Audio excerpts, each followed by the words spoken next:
Jelang Lebaran Idul Fitri, ribuan pemudik mulai terlihat datang di Bandara Internasional Minangkabau, Kabupaten Padang Pariaman, Sumatera Barat.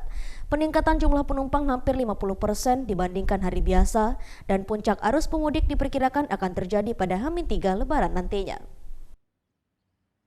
Ribuan pemudik terlihat mulai memadati pintu kedatangan Bandara Internasional Minangkabau yang berada di Kabupaten Padang Pariaman, Sumatera Barat. Dibanding hari biasa, terjadi peningkatan jumlah penumpang pesawat hingga 50% dan puncak mudik di BIM itu diperkirakan terjadi pada H-3 Idul Fitri nanti.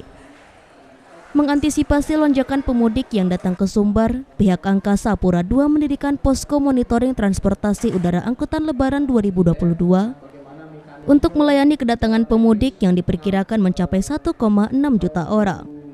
Siswanto, Eksekutif General Manager Angkasa Pura II menjelaskan, jumlah penumpang meningkat hingga 50% dengan 8 ribuan penumpang satu harinya dikarenakan arus mudik dan arus balik Lebaran pada tahun ini.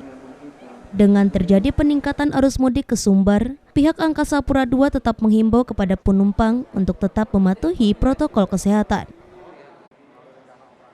Ini hanya saya ngelihat dari sisi penerbangan aja ya. Ya udara Aja ya. Jadi udara perkiraan kami memang kalau di masa Lebaran ini lebih banyak yang masuk dibandingkan yang keluar. Jadi yang masuk itu hampir 75% sampai 80%, sisanya 20%. Sehingga tadi disampaikanlah ada penumpang yang berangkat ke Jakarta mungkin hanya separuhnya, sedangkan untuk datang itu lebih banyak. Jadi perkiraan kami yang datang di hari -1, -2 nanti bisa mencapai angka 8 ribuan penumpang per hari, asumsi kami. Jadi ada kenaikan 2 kali lipat lebih, seperti itu. Kalau yang keluar peningkatan apa? Ya kalau keluar malah ada penurunan, tadi saya sampaikan. Biasanya di sini 50-50 ya. Yang masuk katakanlah ada 3.000, yang keluar juga ada 3.000. Tetapi untuk kondisi menjelang hari raya ini lebih banyak yang masuk ke Sumatera Barat. Dari Padang Pariaman, Sumatera Barat, Eka Gus Priadi, iNews melaporkan.